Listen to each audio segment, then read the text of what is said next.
J'ai été transporté inconscient à l'hôpital. Les médecins ont appelé ma fille, mais elle a dit « Je suis occupée, c'est l'anniversaire de mon mari ». Même après qu'il lui ait dit que cela pourrait être ma dernière nuit. 2 semaines plus tard, j'ai quitté l'hôpital et j'ai appelé ma banque. 2 heures plus tard, ma fille s'est présentée chez moi, en panique. Mais, avant de continuer, veuillez vous abonner à la chaîne et nous dire d'où vous écoutez dans les commentaires. Le bip régulier m'a ramené d'un endroit sombre et lointain. Mes paupières semblaient lourdes comme des blocs de béton, et quand j'ai finalement réussi à les ouvrir, des lumières fluorescentes crues m'ont transpercé le crâne comme des aiguilles. « Monsieur Dunn, vous m'entendez » Une voix de femme, professionnelle mais chaleureuse. J'ai essayé de parler, mais ma gorge était comme du papier de verre. La pièce tournait autour de moi. Mur blanc, machine aux lumières clignotantes, tube serpentant depuis mes bras. Ma poitrine me faisait mal à chaque respiration. Quoi, ai-je réussi à croasser? Que m'est-il arrivé? L'infirmière s'est penchée, son badge indiquait « Janet ». Elle avait des yeux bienveillants derrière des lunettes à monture métallique. « Vous avez eu une crise cardiaque, monsieur Dunn. Vous êtes dans l'unité de soins intensifs du Northwestern Memorial. Nous sommes mardi après-midi, le 15 avril. » Mardi? Je me souvenais d'être parti faire les courses le lundi matin. Tout ce qui suivait était un blanc.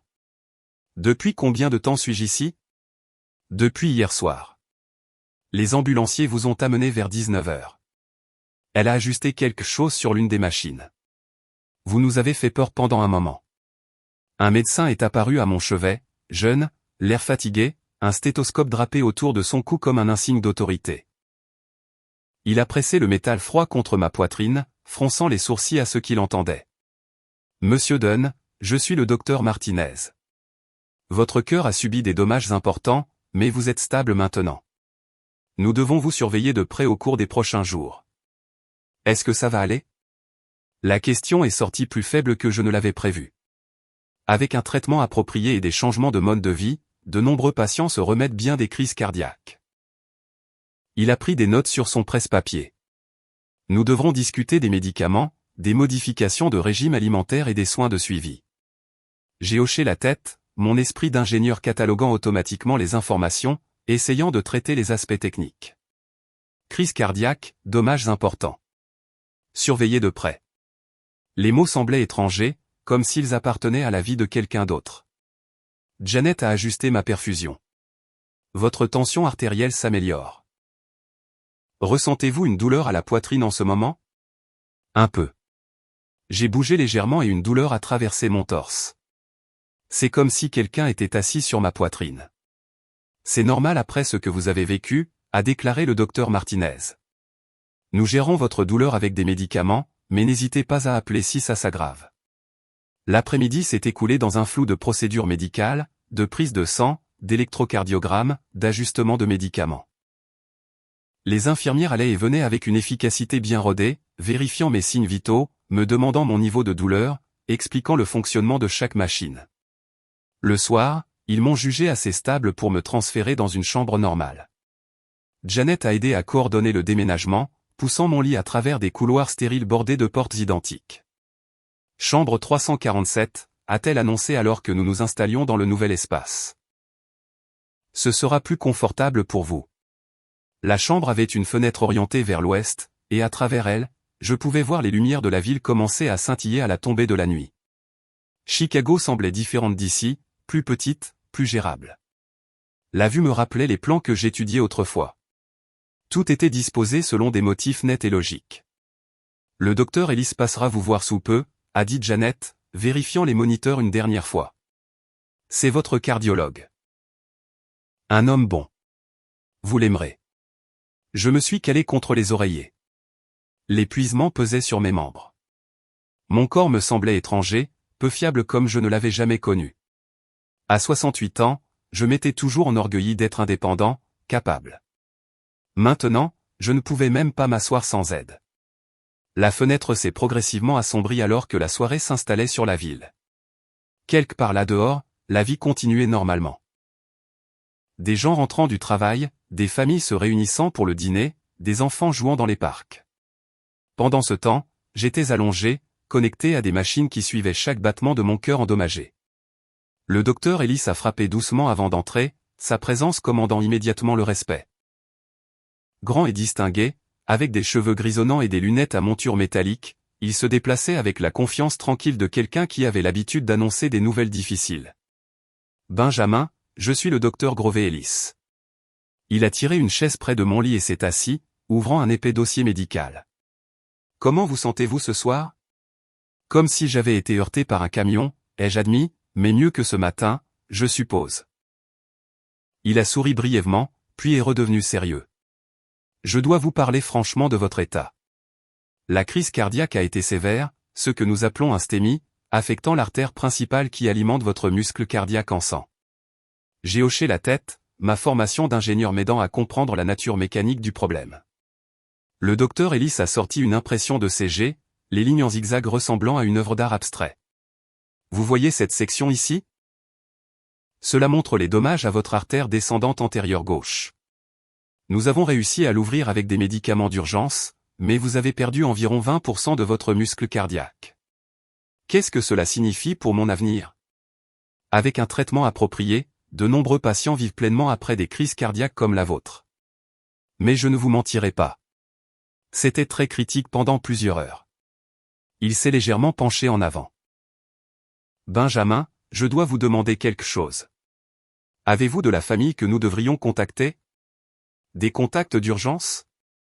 Ma poitrine s'est serrée, sans que je puisse dire si c'était émotionnel ou physique. Ma fille, Agnès. Elle vit à Lincoln Park avec son mari. Le docteur Ellis a consulté ses notes. J'ai en fait essayé de l'appeler hier quand vous avez été admis. La situation était critique et nous pensions que vous ne passeriez peut-être pas la nuit. Quelque chose dans son ton a fait se nouer mon estomac. Vous lui avez parlé ? Oui. Il a hésité, clairement mal à l'aise. Benjamin, je pratique la cardiologie depuis 25 ans. J'ai passé des milliers d'appels comme celui-ci à des membres de la famille. Habituellement, quand je dis à quelqu'un que son père a eu une crise cardiaque massive et pourrait ne pas survivre à la nuit. Qu'est-ce qu'elle a dit ? Ma voix était à peine plus qu'un murmure. Le docteur Ellis a baissé les yeux sur ses mains. Puis il m'a regardé avec une compassion sincère. Elle a dit qu'elle était occupée, que c'était l'anniversaire de son mari et qu'elle ne pouvait pas quitter la fête. Les mots m'ont frappé comme un coup physique. J'ai senti mon moniteur de fréquence cardiaque biper plus vite alors que mon pouce accélérait. Même quand vous lui avez dit que ce serait peut-être ma dernière nuit. Malheureusement, oui. Sa voix était douce mais claire. J'ai expliqué la gravité. Je lui ai dit que vous la demandiez.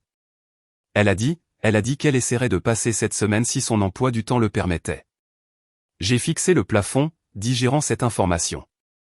La fille que j'avais élevée, éduquée, soutenue à travers chaque crise de sa vie d'adulte, ne pouvait pas prendre la peine de quitter une fête d'anniversaire alors que j'étais en train de mourir. Je suis vraiment désolé de devoir vous dire cela, a poursuivi le docteur Ellis. J'ai hésité à le partager, mais je crois que les patients ont le droit de connaître la réaction de leur famille aux urgences médicales. Non, vous avez eu raison de me le dire.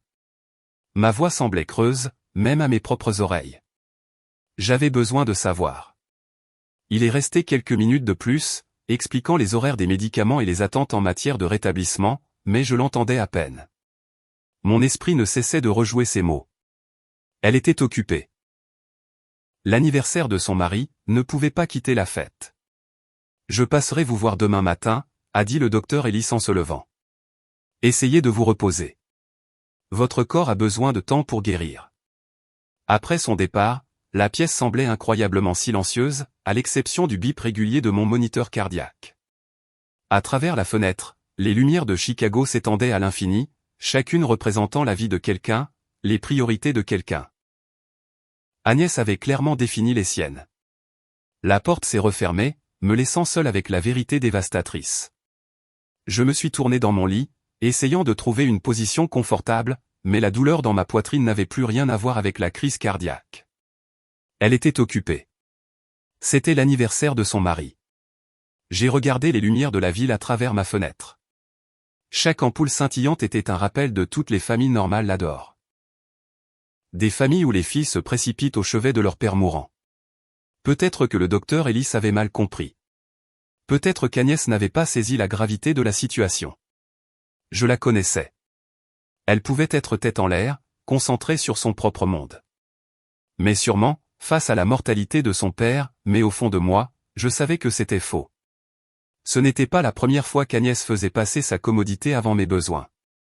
C'était juste la plus brutale. Mon esprit a dérivé vers l'université Northwestern, il y a 23 ans. Agnès, les yeux brillants et déterminée à étudier le commerce, debout dans ma cuisine avec des lettres d'acceptation étalées sur la table. Papa, j'ai été accepté à Northwestern. Tu y crois? Je pouvais y croire. Je l'avais aidé pour chaque dossier, chaque dissertation.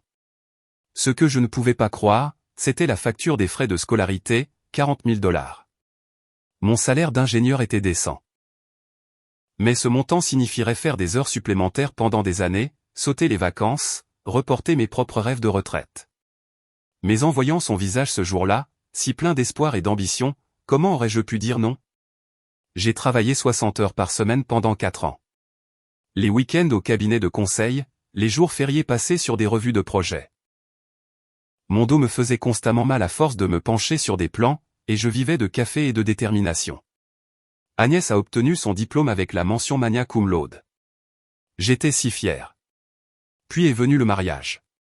Martin Harper, un entrepreneur beau parleur avec de grands rêves et des dettes encore plus grandes.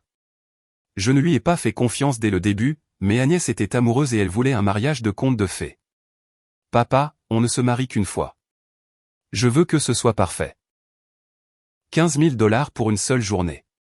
Le lieu, les fleurs, le photographe, tout devait être le meilleur.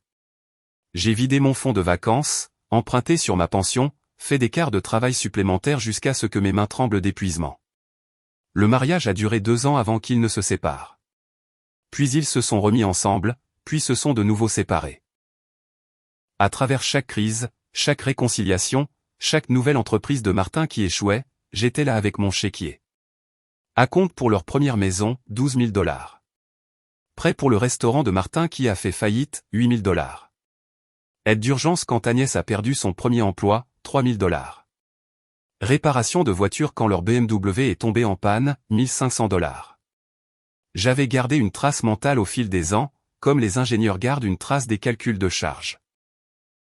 Les chiffres étaient stupéfiants, plus de 100 000 $, sans compter les innombrables week-ends passés à les aider à déménager, les cadeaux d'anniversaire, les cadeaux de Noël qui mettaient mon budget à rude épreuve chaque année.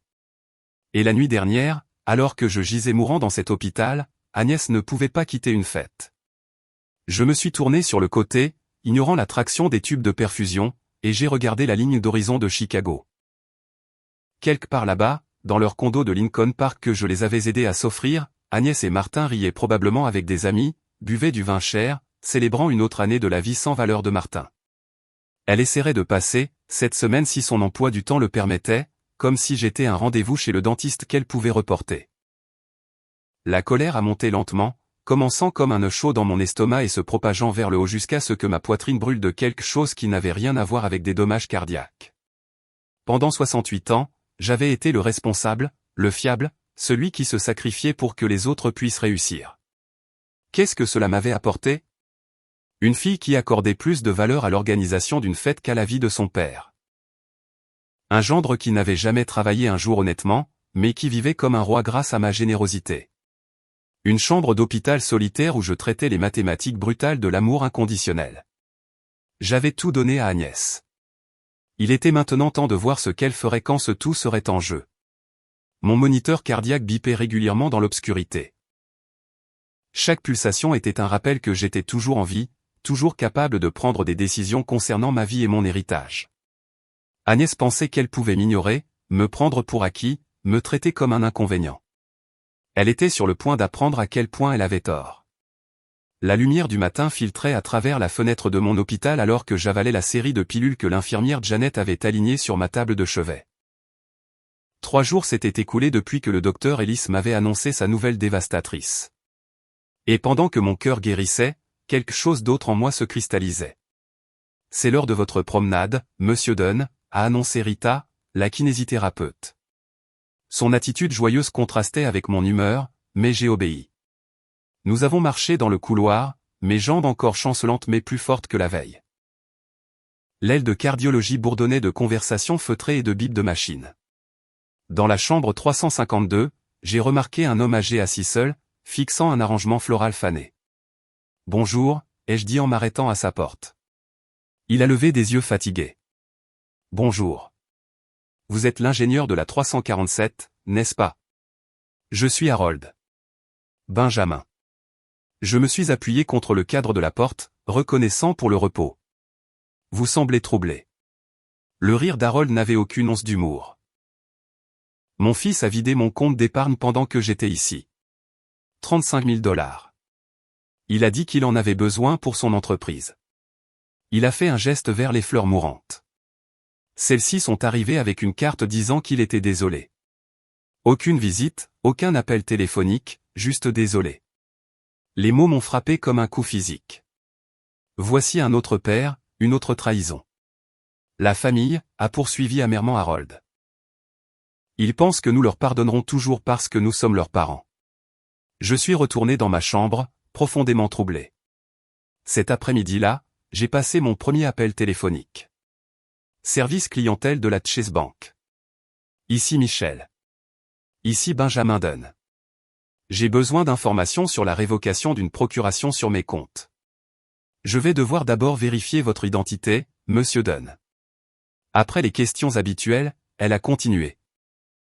Pour révoquer une procuration, vous devrez vous présenter en personne avec les documents appropriés et remplir les formulaires de révocation officiels. Quel document exactement ? Une pièce d'identité avec photo, le document original de la procuration et les formulaires de révocation signés. Le processus prend 24 heures une fois la demande déposée. Je l'ai remercié et j'ai raccroché, mon esprit tournant à plein régime. Agnès avait une procuration sur mes comptes, quelque chose que je lui avais accordé il y a 2 ans quand j'avais eu une pneumonie et que j'avais besoin d'aide pour gérer mes factures. À l'époque, cela semblait pratique. Maintenant, j'avais l'impression de lui avoir tendu une arme chargée. La semaine suivante s'est écoulée avec une précision méthodique. Chaque jour apportait de petites améliorations, marcher plus loin sans assistance, manger des aliments solides, réduire les analgésiques. Mais plus important encore, chaque jour apportait de nouvelles informations. Mercredi, j'ai appelé Thomson & Associates, le bureau de notaire du centre-ville. Concernant les modifications de testament, a expliqué la réceptionniste, la loi de l'Illinois exige que le testateur se présente en personne avec 2 témoins. Nous recommandons également une vérification de la compétence mentale s'il y a eu des problèmes de santé récents. Quel genre de vérification ? Habituellement, une lettre de votre médecin traitant attestant que vous êtes mentalement apte à prendre des décisions juridiques. Parfait. Le docteur Ellis fournirait cette documentation sans poser de questions. Le vendredi, mon plan de sortie prenait forme.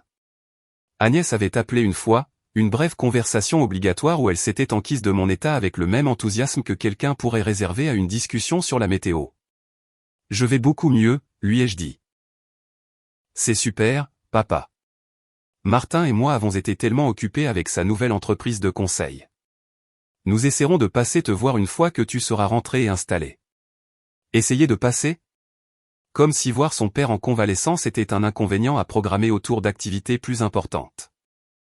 Jeudi soir, j'ai rencontré Eleanor de la chambre 341. Elle se remettait d'une opération de la vésicule biliaire et avait été abandonnée par sa fille pendant l'épreuve. 30 ans, j'ai élevé cette fille, m'a confié Eleanor alors que nous étions assis dans le petit jardin de l'hôpital. Je l'ai envoyée à l'université, j'ai aidé pour son mariage, j'ai gardé ses enfants tous les week-ends.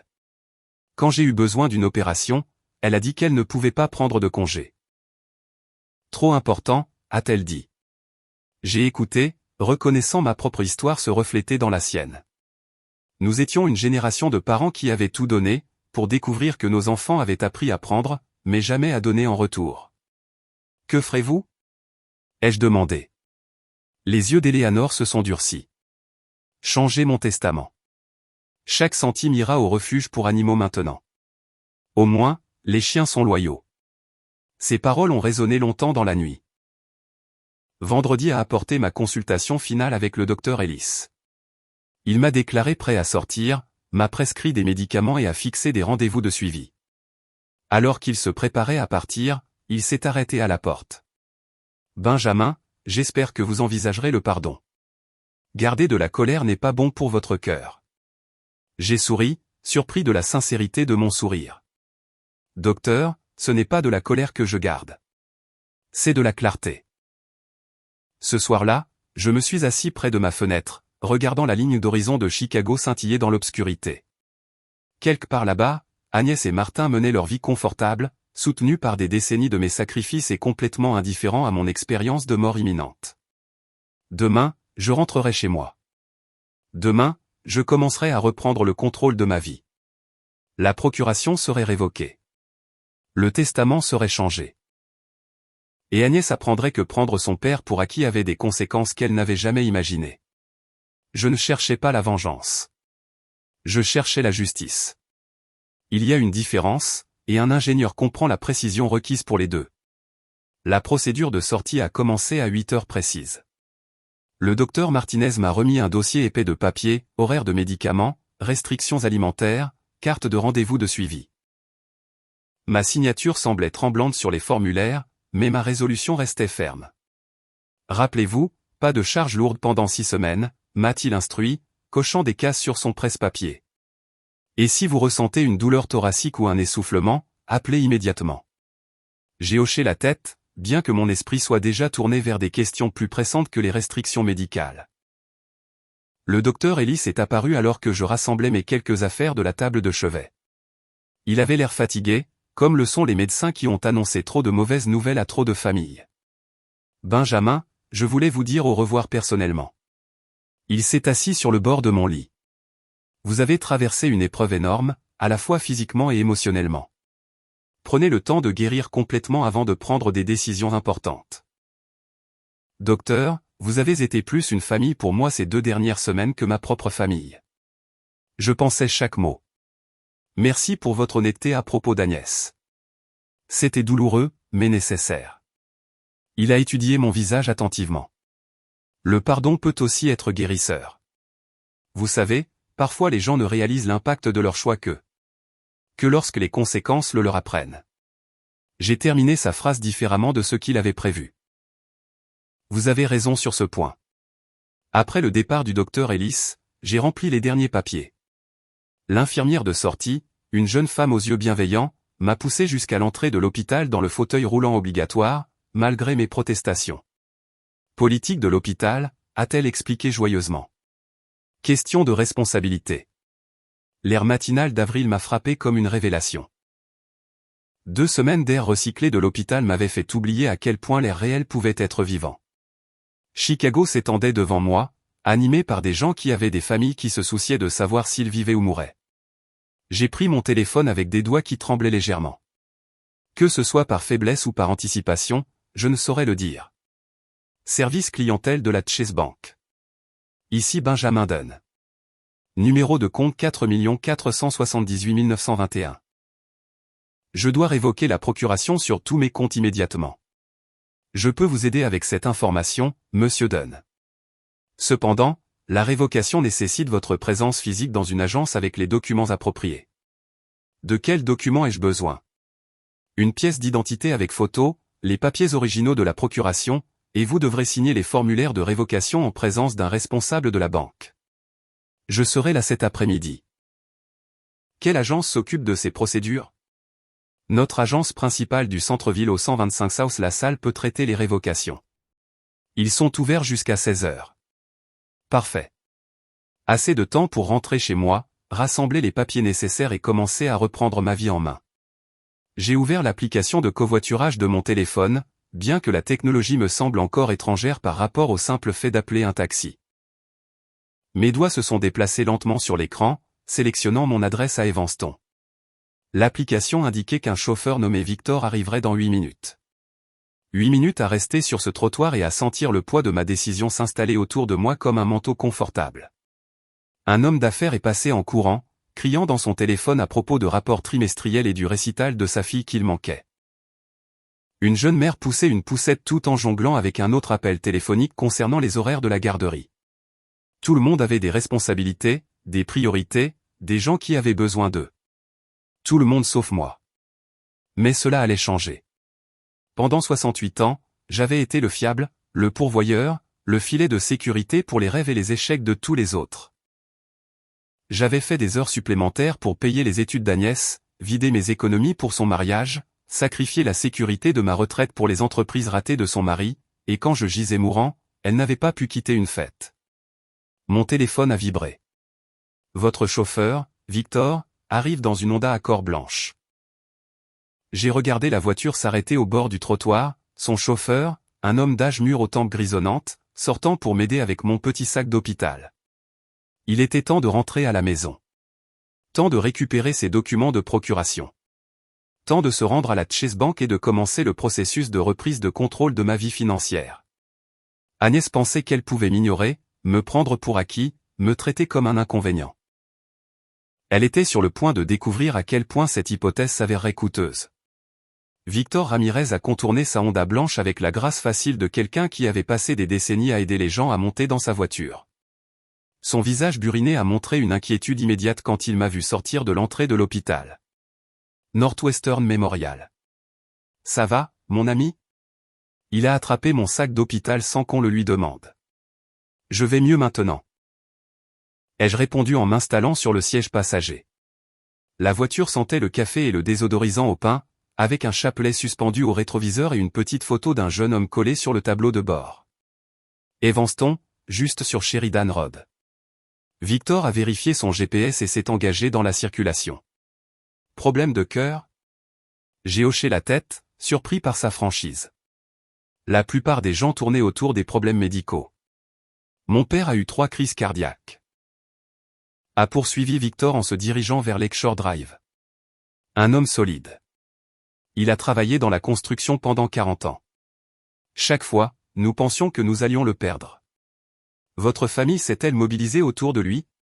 Le rire de Victor avait une pointe d'amertume. Oh, oui. La première fois. À la 3e, mes frères et sœurs se plaignaient que les visites à l'hôpital interféraient avec leurs emplois du temps. Il m'a jeté un coup d'œil dans le rétroviseur. La famille, c'est compliqué, n'est-ce pas? La question est restée en suspens entre nous alors que nous nous engagions sur Lakeshore Drive. Le lac Michigan s'étendait à l'infini sur notre droite, sa surface agitée par le vent d'avril. La ligne d'horizon du centre-ville de Chicago s'élevait derrière nous, paraissant plus petite à chaque kilomètre vers le nord. Ma fille n'a même pas pu quitter la fête d'anniversaire de son mari. Me suis-je surpris à dire, quand le médecin lui a dit que je ne survivrais peut-être pas à la nuit. Les mains de Victor se sont crispées sur le volant. Ah, mec, ça fait mal. Quel âge a-t-elle? 42 ans. Assez âgée pour comprendre les priorités.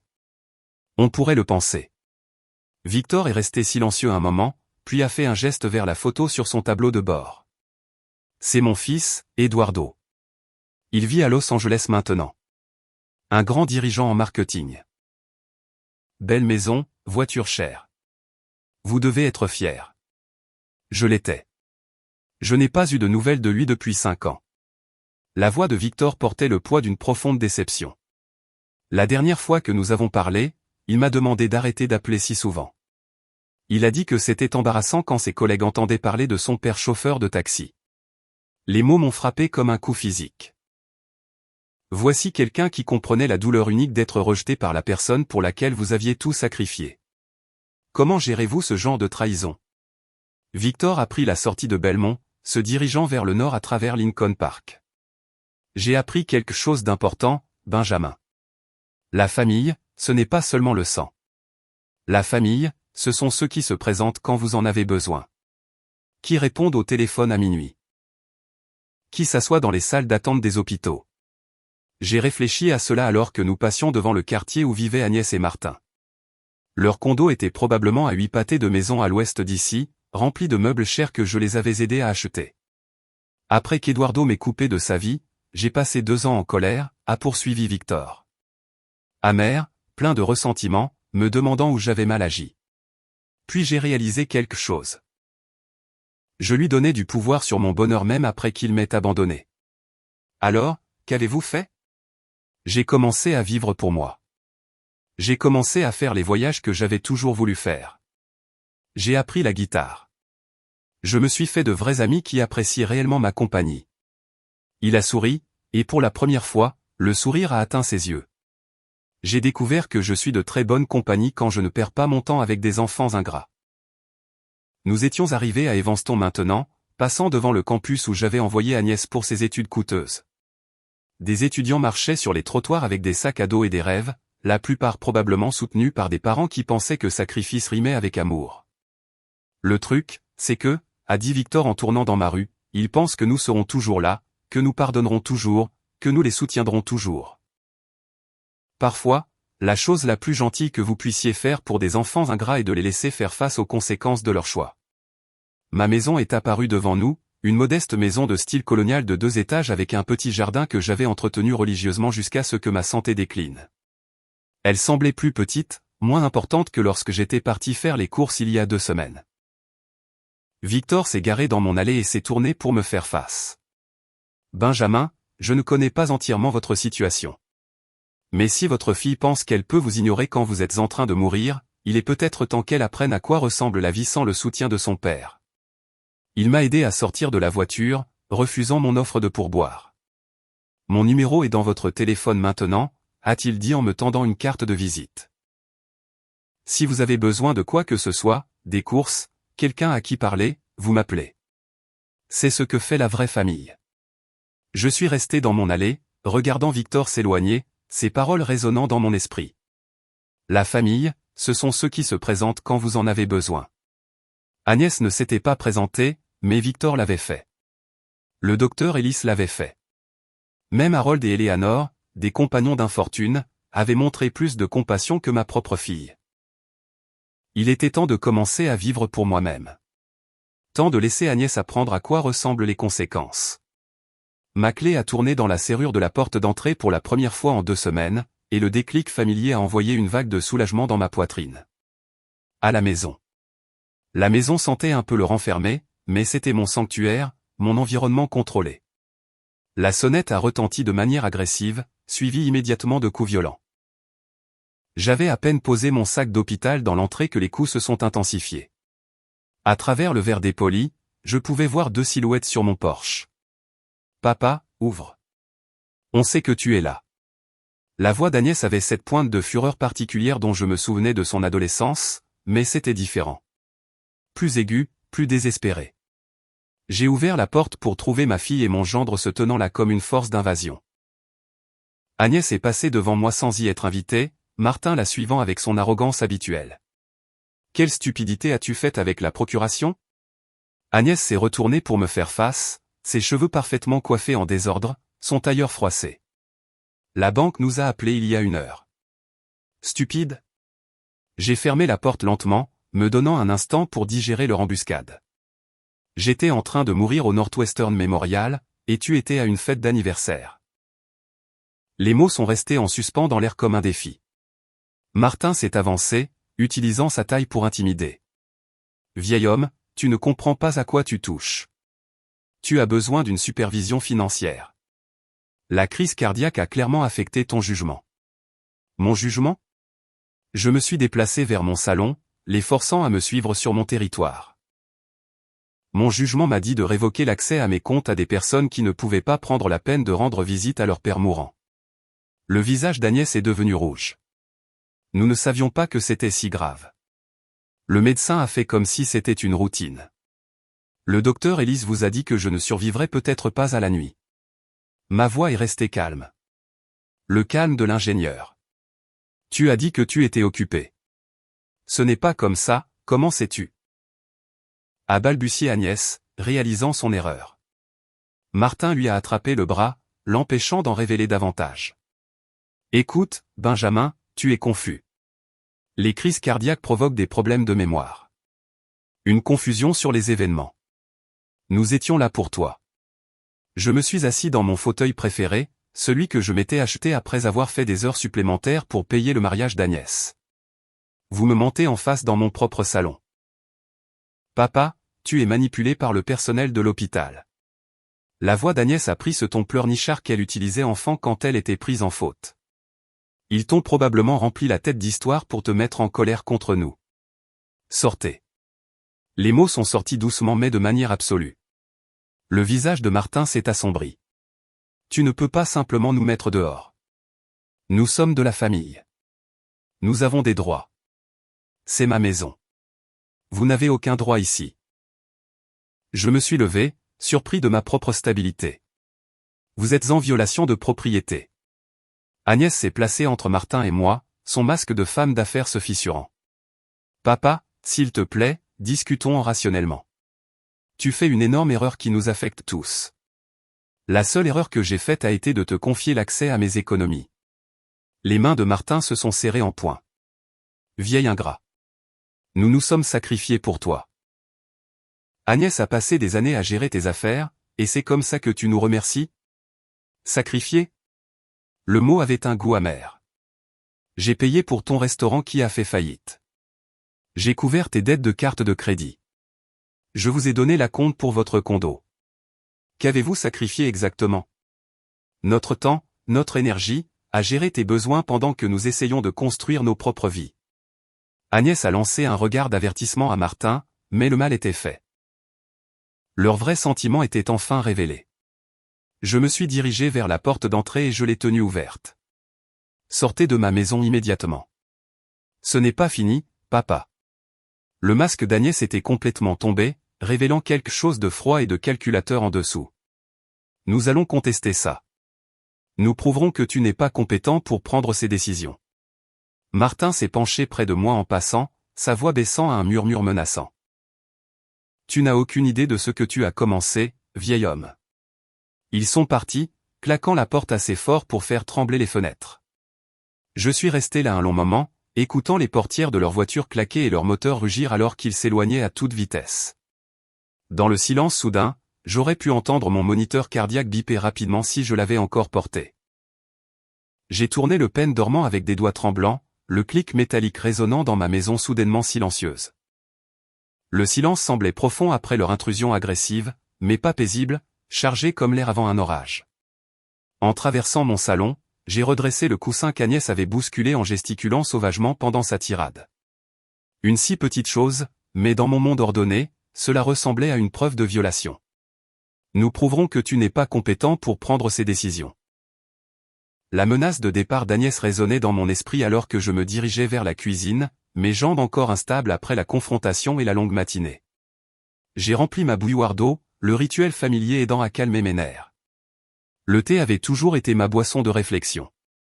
En attendant que l'eau bouille, j'ai analysé ce qui venait de se passer. Ils étaient venus directement de la banque pour me confronter.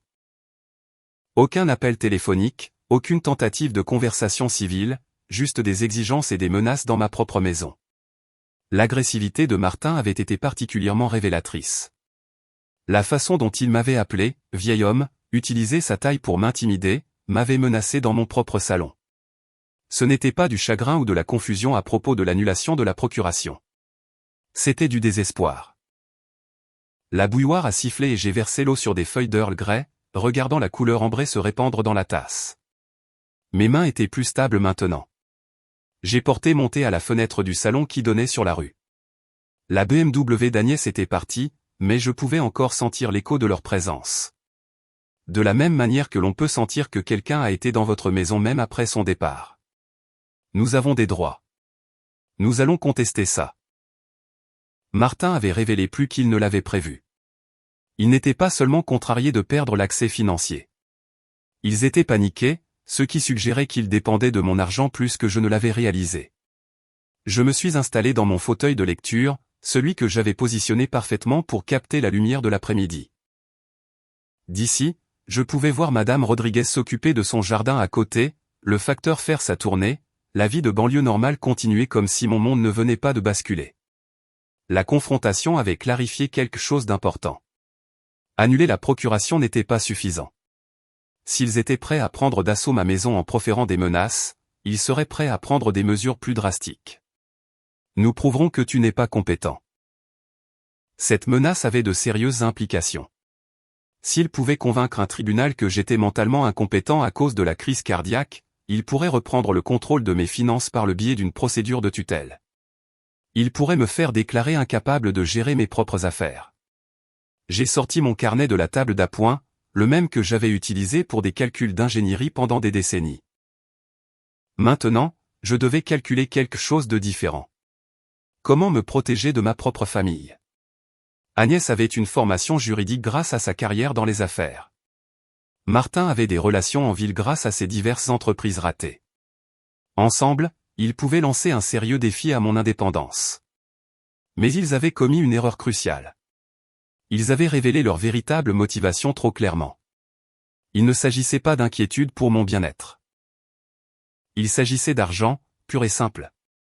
J'ai écrit dans mon carnet, Agnès et Martin, désespoir financier, prêt à utiliser le système juridique contre moi, besoin de mesures de protection plus fortes. Le soleil de l'après-midi filtrait à travers mes fenêtres, réchauffant la pièce familière où j'avais passé d'innombrables soirées à lire, à planifier, à vivre ma vie tranquille. Cette vie était terminée maintenant. Ils s'en étaient assurés avec leurs menaces et leurs exigences. J'ai pensé aux paroles de Victor pendant notre trajet de retour. Parfois, la chose la plus gentille que vous puissiez faire pour des enfants ingrats est de les laisser faire face aux conséquences de leur choix. Annuler la procuration avait été la conséquence numéro 1. Mais s'ils voulaient intensifier ce conflit, j'étais prêt à leur montrer exactement à quel point leur cupidité deviendrait coûteuse. J'ai pris le téléphone. Il était temps d'appeler Thomson & Associates pour mettre à jour mon testament. 2 jours plus tard, Madame Rodriguez m'a abordé alors que je vérifiais mon courrier, son attitude habituellement chaleureuse remplacée par une hésitation maladroite. « Benjamin, comment vous sentez-vous après votre incident ?» La façon dont elle a dit « incident » a déclenché des signaux d'alarme dans mon cerveau d'ingénieur. Je connaissais Maria Rodriguez depuis 15 ans. Elle n'avait jamais été maladroite avec moi. Je me remets bien, merci. Pourquoi demandez-vous? Elle a jeté un coup d'œil vers sa maison, puis m'a regardé avec un malaise évident. Votre fille est passée hier. Elle semblait très inquiète que vous viviez seul après la crise cardiaque. Ma tension artérielle a grimpé en flèche, mais j'ai gardé une voix calme. Agnès était ici. Elle a dit que vous étiez devenu oublieux, confus à propos de certaines choses. Que vous pourriez avoir besoin de supervision. La voix de Maria portait une inquiétude sincère mêlée à autre chose. Un doute à mon sujet. Qu'est-ce qu'elle vous a dit exactement? Maria a tripoté ses gants de jardinage entre ses mains. Que vous preniez des décisions financières irrationnelles, que vous annuliez des arrangements importants sans en comprendre les conséquences. Elle m'a demandé de garder un œil sur vous. De l'appeler si vous sembliez instable. La nature systématique de leur attaque est devenue claire.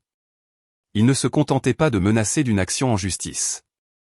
Ils empoisonnaient mes relations communautaires, construisant un dossier d'incompétence en manipulant les gens qui se souciaient de moi. Maria, avais-je l'air confus ou instable quand nous avons parlé de votre roseraie la semaine dernière? Elle a semblé soulagée de se concentrer sur quelque chose de concret.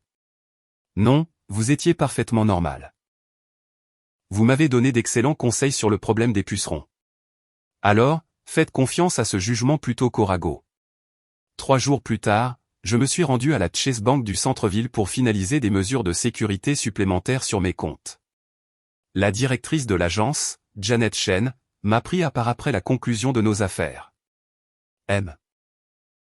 Dunn, je ne devrais probablement pas mentionner cela, mais votre fille était ici hier pour s'informer des procédures de tutelle financière. La glace s'est formée dans mon estomac. Tutelle? Elle voulait savoir quelle documentation médicale serait requise pour faire déclarer quelqu'un incapable de gérer ses propres finances. Je lui ai dit que je ne pouvais pas discuter de procédures spécifiques, mais... Janet a baissé la voix. Elle semblait très concentrée sur les allégations de déficience cognitive post-crise cardiaque. A-t-elle déposé des documents? Non, mais elle a pris rendez-vous avec notre service juridique pour la semaine prochaine. J'ai remercié Janet et j'ai quitté la banque avec un sentiment d'urgence croissant. Agnès ne proférait pas des menaces en l'air. Elle faisait des recherches sur les stratégies juridiques pour me faire déclarer incompétent. Le mardi suivant, l'ampleur de leur campagne est devenue pleinement apparente. Au Brewster Coffee, où j'étais un habitué depuis une décennie, l'accueil du propriétaire semblait tendu. Benjamin, content de voir que vous vous en sortez. Même Tom Brewster, qui me connaissait depuis qu'Agnès était à l'université, me traitait comme si je perdais peut-être mes facultés. Tom, est-ce que quelqu'un a suggéré que je ne m'en sortais pas bien? Son visage a rougi. Votre fille et son mari sont passés. Ils ont mentionné que vous aviez quelques difficultés depuis l'hôpital, que vous preniez des décisions impulsives, que vous étiez confus avec l'argent. J'ai commandé mon café noir habituel, j'ai payé avec la monnaie exacte et j'ai eu une conversation décontractée sur les perspectives de la saison des Cubs. Tom s'est détendu alors que je démontrais une clarté mentale complète. Vous m'avez l'air en pleine forme. A-t-il admis alors que je me préparais à partir. C'est parce que je le suis. Souvenez-vous quand les gens suggéreront le contraire.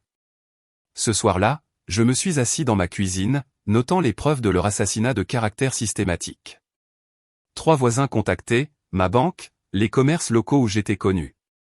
Ils construisaient un récit de déclin cognitif post-crise cardiaque, préparant des témoins qui pourraient témoigner de ma supposée incompétence. La partie ingénieure de mon esprit admirait leur minutie même si je me sentais violé par leur manipulation.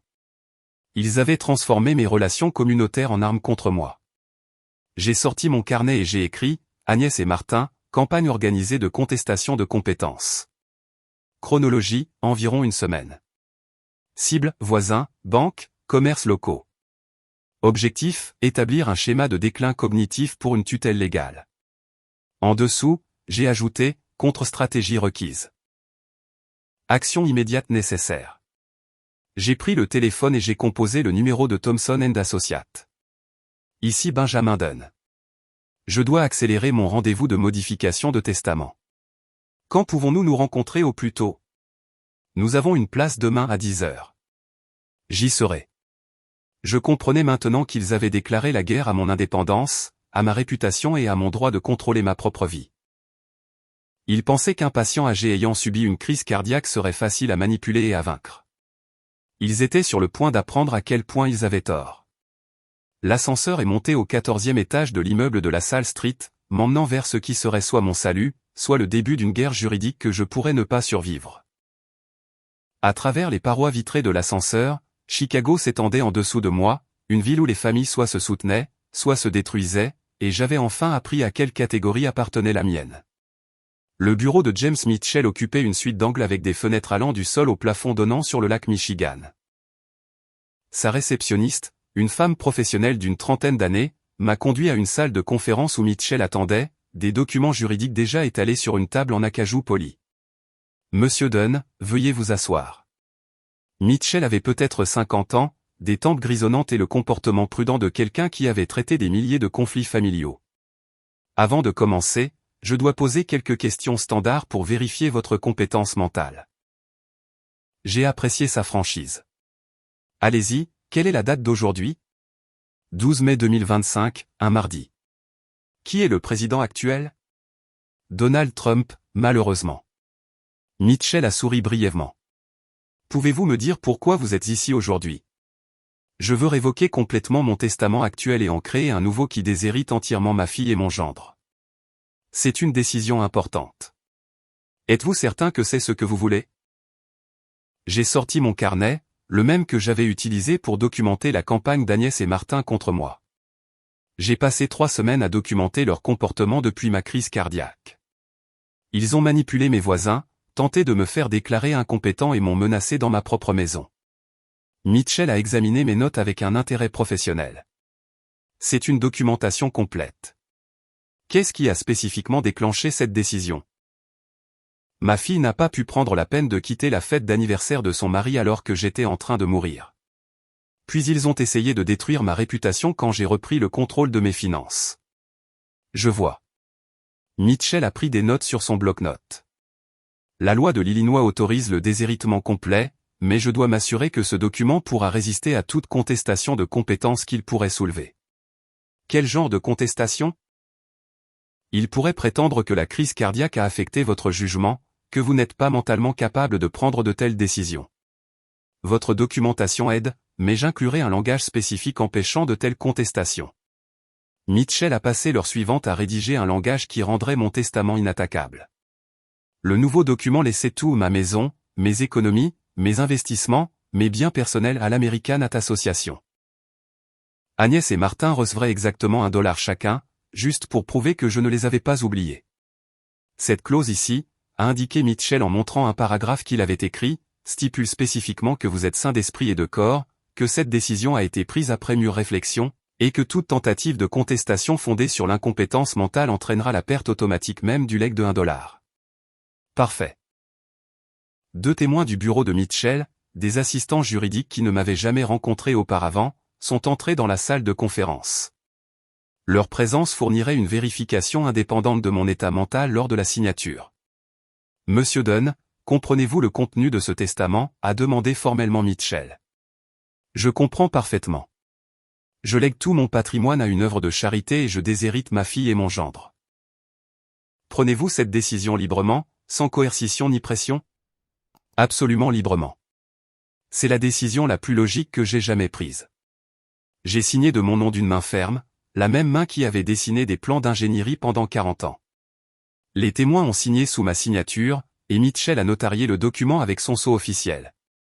Ce testament est maintenant juridiquement contraignant, a déclaré Mitchell, plaçant l'original dans le coffre-fort de son bureau. J'en déposerai une copie au tribunal des successions du comté de Cook demain. Votre succession est maintenant protégée. En retournant à l'ascenseur, je me sentais plus léger que je ne l'avais été depuis des mois. Agnès et Martin avaient déclaré la guerre à ma compétence, à ma réputation et à mon indépendance. Maintenant, ils allaient découvrir le coût de cette guerre. L'ascenseur est descendu vers le niveau de la rue, me ramenant à un monde où je n'étais plus une victime de la cupidité de ma famille.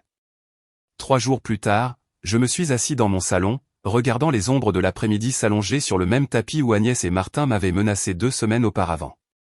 Le testament signé reposait en sécurité dans le coffre-fort du bureau de Mitchell, mais son pouvoir résidait dans le fait de savoir que leur avenir financier venait de s'évaporer.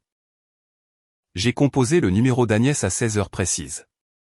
Un timing choisi pour les avoir tous les deux à la maison, leur donnant des heures pour absorber ce que j'allais leur dire. Papa. Agnès avait l'air surprise mais contente. Comment te sens-tu? Beaucoup mieux, en fait. Je t'appelle pour t'informer de quelque chose d'important. J'ai gardé une voix conversationnelle, presque décontractée. J'ai changé mon testament. Un silence s'est étiré sur la ligne pendant plusieurs battements de cœur. Changer comment?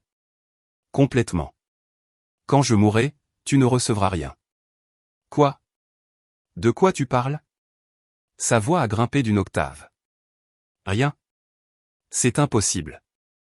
Tout va à l'américaine at association. Toi et Martin recevrez chacun exactement $1 pour prouver que je ne vous ai pas oublié. Le téléphone a fait un bruit sourd comme si elle l'avait laissé tomber. Puis j'ai entendu des chuchotements frénétiques. La voix de Martin s'est jointe à l'appel. Benjamin, tu ne peux pas être sérieux avec ces bêtises. Très sérieux, Martin. Le Nouveau Testament a été signé il y a 3 jours, avec témoins, notarié et déposé au tribunal des successions. La voix d'Agnès est revenue, tremblante maintenant. Papa, c'est insensé. Tu ne peux pas simplement. Nous devons en parler face à face. N'hésitez pas à venir. La ligne s'est coupée. Je me suis préparé une tasse de thé et je me suis réinstallé dans mon fauteuil de lecture pour attendre. Le soleil de l'après-midi peignait tout en doré, paisible, tandis que quelque part à travers la ville, Agnès et Martin passaient sans aucun doute un après-midi très différent. Ils sont arrivés en 47 minutes. Je les chronométrais. La sonnette a retenti avec la même urgence agressive qu'il y a 2 semaines, mais cette fois, je détenais tout le pouvoir. Agnès s'est précipitée devant moi dès que j'ai ouvert la porte, Martin juste derrière. Mais leur langage corporel avait complètement changé. Là où ils avaient été exigeants et menaçants, ils semblaient maintenant plus petits, désespérés. Papa, s'il te plaît, dis-moi que c'est une sorte de blague. Le calme parfait d'Agnès s'était fissuré. Ses cheveux étaient en désordre. Son tailleur était froissé comme si elle avait fait les 100 pas, pas de blague. Les documents juridiques n'ont pas de chute. Martin a essayé ses tactiques d'intimidation habituelles, s'approchant de moi. Vieil homme, tu ne sais pas ce que tu fais. Cette décision affecte plus que nous. Vraiment? Qui d'autre cela affecte-t-il? Notre avenir, nos projets, nos... Il s'est arrêté avant d'admettre leur dépendance financière complète. Agnès s'est laissée tomber sur mon canapé sans y être invitée, les mains tremblantes. Papa, j'ai fait des erreurs. Je sais que j'en ai fait. Mais me couper complètement. Ce n'est pas toi. Tu as raison. Le père qui aurait accepté ta négligence et tes abus est mort au Northwestern Memorial. Je suis quelqu'un de différent maintenant. Nous pouvons arranger ça. La voix d'Agnès a pris le ton suppliant qu'elle utilisait enfant quand elle avait cassé quelque chose de précieux. Je serai meilleur, plus attentionné. J'appellerai tous les jours. Agnès, où étais-tu le 14 avril quand j'étais en train de mourir? Elle s'est figée. Comment sais-tu? Le docteur Ellis m'a tout dit. Sur le fait que tu ne pouvais pas quitter la fête d'anniversaire de Martin. Sur le fait que tu as dit que tu essaierais de passer si ton emploi du temps le permettait. Le visage de Martin s'est assombri. Ce médecin a violé la confidentialité des patients.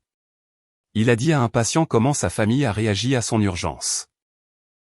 Ce n'est pas une violation. C'est de l'honnêteté. Agnès s'est mise à pleurer, de vraies larmes coulant sur ses joues. J'ai eu tort. J'ai fait une terrible erreur, mais tu ne peux pas me punir pour le reste de ma vie. Je ne te punis pas pour le reste de ta vie. Je me suis assis en face d'elle, calme pendant qu'elle s'effondrait.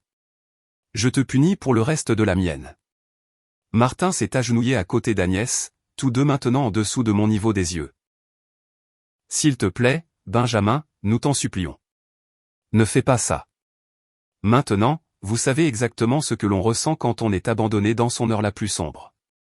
Agnès m'a regardé à travers ses larmes, le mascara coulant sur ses joues, comme une peinture de guerre emportée par la défaite. S'il te plaît, papa, je suis désolé. Je suis tellement désolé. Désolé d'avoir été prise. Ou désolé de l'avoir fait? Martin lui a attrapé le bras, la relevant. Son visage était passé de la supplication à quelque chose de plus sombre, de plus désespéré. Très bien. Tu veux jouer à ce jeu, vieil homme? On va voir ça. Quel jeu, Martin? L'audience de compétence. Nous prouverons que tu es mentalement inapte. Cette crise cardiaque t'a brouillé le cerveau, t'a rendu paranoïaque et vindicatif. Sa voix a gagné en force alors qu'il construisait son argument. Aucune personne rationnelle ne détruit sa famille pour un malentendu. Agnès a essuyé son visage, sa personnalité de femme d'affaires reprenant le dessus. Papa, nous avons déjà parlé à des gens de ton, état. Tes voisins, ta banque. Ils s'inquiètent de ta prise de décision. Je me suis levé lentement, utilisant tout l'avantage de ma taille. Vous voulez dire les mensonges que vous avez répandus? La campagne de manipulation que vous avez menée? Ce n'est pas de la manipulation quand c'est vrai. Le masque de Martin était complètement tombé. Maintenant tu es vieux, malade et tu prends des décisions irrationnelles. La seule décision irrationnelle que j'ai prise a été de vous confier mes informations financières pendant 2 ans. Agnès s'est mise en travers de mon chemin vers la porte. Nous ne partirons pas tant que tu n'auras pas accepté de reconsidérer. Vous ne resterez pas de toute façon. Je l'ai contourné en direction de la porte d'entrée. C'est toujours ma maison. Martin s'est interposé entre moi et la sortie. Tu regretteras cette décision, Benjamin. Nous contesterons ce testament avec tout ce que nous avons. Avec quel argent? Oh, c'est vrai. Vous n'en avez pas, la vérité de leur situation les a frappés simultanément. Sans accès à mes comptes, sans la promesse d'un héritage, ils n'avaient aucune ressource pour des contestations judiciaires. Le visage d'Agnès est devenu pâle. Tu ne peux pas nous abandonner comme ça. Regarde-moi faire. Les mains de Martin se sont serrées en poing. Tu te crois si malin, mais tu n'es qu'un vieil homme amer qui meurt seul. Mieux vaut être seul qu'entouré de gens qui me voient comme un distributeur automatique. Ce n'est pas fini, a sifflé Agnès, son chagrin se transformant en pure rage. Nous trouverons un moyen de contester ça. Nous prouverons que tu es incompétent. Nous allons? Vous ferez exactement ce que vous avez fait quand j'étais en train de mourir. Rien. J'ai ouvert grand la porte d'entrée. Parce que quand ça compte, vous ne pensez qu'à vous-même. Martin s'est penché près de moi en passant, sa voix baissant à un murmure. Tu n'as aucune idée de ce que tu as commencé. Cette guerre n'est pas finie. Agnès s'est arrêtée dans l'embrasure de la porte, son visage un mélange de douleur et de calcul. Je suis toujours ta fille, peu importe ce que disent les documents juridiques. Et les filles ont des droits. Les filles qui se présentent ont des droits. Les filles qui abandonnent leur père ont des conséquences. Ils sont partis, mais pas en silence cette fois. Agnès a claqué la porte assez fort pour faire trembler les fenêtres. Je les ai entendus se disputer dans l'allée, leur voix portant à travers le quartier alors qu'ils se battaient sur la culpabilité, les stratégies et les avocats qu'ils ne pouvaient pas se permettre. J'ai verrouillé la porte et je suis retourné dans mon salon, me réinstallant dans mon fauteuil alors que leur voiture s'éloignait en rugissant. La maison semblait de nouveau paisible, même si je savais que cette paix était temporaire. Ils pensaient ce qu'ils disaient. Ils essaieraient de contester le testament, d'essayer de prouver mon incompétence, d'essayer de récupérer ce qu'ils considéraient comme leur droit de naissance. Mais j'avais conçu des solutions à des problèmes complexes pendant 40 ans. Chaque structure que j'avais jamais conçue devait résister à la pression, aux intempéries et au temps. Cette structure juridique ferait de même. Dehors, la soirée de Chicago s'installait sur ma rue tranquille. Quelque part dans la ville, Agnès et Martin complotaient leur prochain coup. Mais pour l'instant, dans ma propre maison, entouré par la vie que j'avais construite de mes propres mains et de mon propre esprit, j'étais exactement là où je devais être. Le téléphone a sonné. Je l'ai laissé sonner. Si vous aimez cette histoire, veuillez aimer cette vidéo, vous abonner à la chaîne et partager vos impressions sur cette histoire dans les commentaires. Merci d'avoir regardé.